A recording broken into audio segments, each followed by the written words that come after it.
Hello, traders. FX Pip Collector here. Today is Wednesday, August 13th, and this is my analysis for the Euro Yen, and we're on the 4-hour time frame to start with.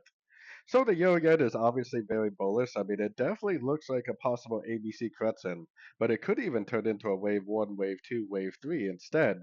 If it's a wave three, then it will not break structure down, but instead it will keep on making higher highs, higher lows.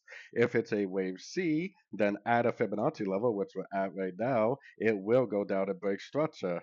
So for me personally, I allow the market to tell me. I will allow the market to either go down, break structure, and then I'll start looking for shorts, or I will continue to look for longs on shorter time frames until we either get that break of structure or it just keeps on going up and I continue to make profitable trades to the long side.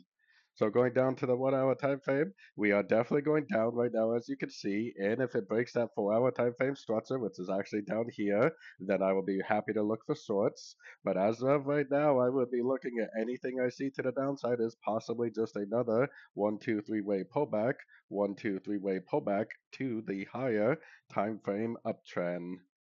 So anyways, don't forget to check out my website linked over here in the corner. And as always, thank you for watching and happy trading.